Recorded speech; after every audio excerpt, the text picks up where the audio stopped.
necessary steps and should be put in place for national healing? Yes, first, can I first respond to my two sisters here, because yes, they adversely mentioned the president, His Excellency President William Ruto, and the UDA party. First of all, it is wrong for them to try and create an impression that UDA or the UDA leadership is in cohort with goons to perform any political assignments in this country. That is misleading.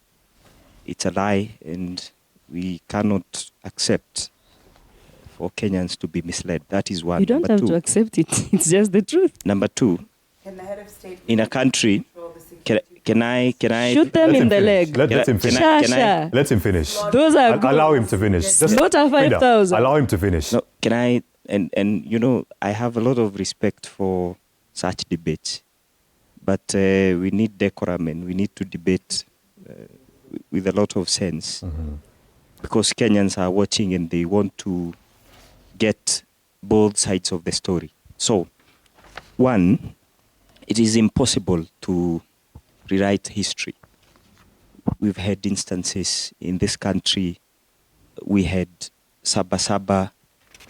We had the unfortunate circumstances of the 2007 election. We have had other post-election violences in the other years that have come. And all these are realities that will forever remain in the annals of history of this country. So it is impossible to erase that. However, we, as the generations that have come after that, have only one responsibility: to make sure that we never, ever, ever again slide back to some of the mistakes that have happened in this country, including 2007 and the unfortunate circumstances in the Gen Z protests. But from what I see in this country, a section of the state, the civil society, activists are still in the hangovers of wanting to take us back to such moments that we want to move on from. You see, while we agree that it is important to be alive to our past, it is also very important to make sure that we do not use the unfortunate circumstances that have underpinned our history to try and achieve a certain political objective. Indeed, as a country, our competition in politics must be based on certain fundamental things that the people of Kenya care about. And that is why I said, in a country where activism is now a career, commercialized 100%, it is impossible to distance tomorrow's purported demonstrations from people either wanting to do them for, one,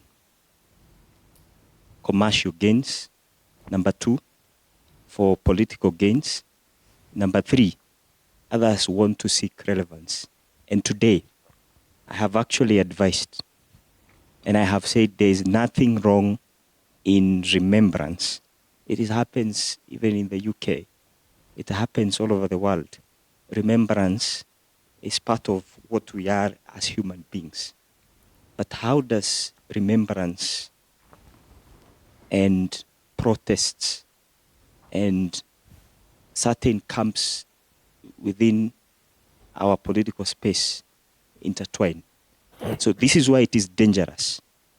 And Kenyans are watching, and it's an important moment of reflection. Yes, 2024 happened, 2007 happened, Saba Saba happened, but let no political actor or anybody else want to capitalize on that to achieve selfish, self-preservation agendas as we go forward. But what tangible changes have been put in place? One, as we speak, and like I told you when I was starting, the processes that are supposed to follow after, for instance, what happened in 2024, the judiciary has a stake in what we call serving justice to those that were involved.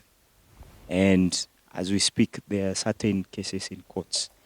What has the UDA government, led by the president, done to make sure that the judiciary does its work?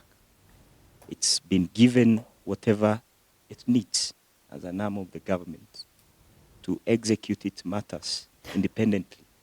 The IPOA body that is also supposed to investigate these issues has also a constitutional mandate that it's executing. The president, or indeed the ruling party, has no stake in forcing the judiciary on the timelines and what they should do. They have a job to do that is well outlined by the Constitution, and we must distinguish the difference between constructive criticism to these processes and disruptive activism. We must make sense to the whole conversation. However, 2 years later, some of the cases from the June 2024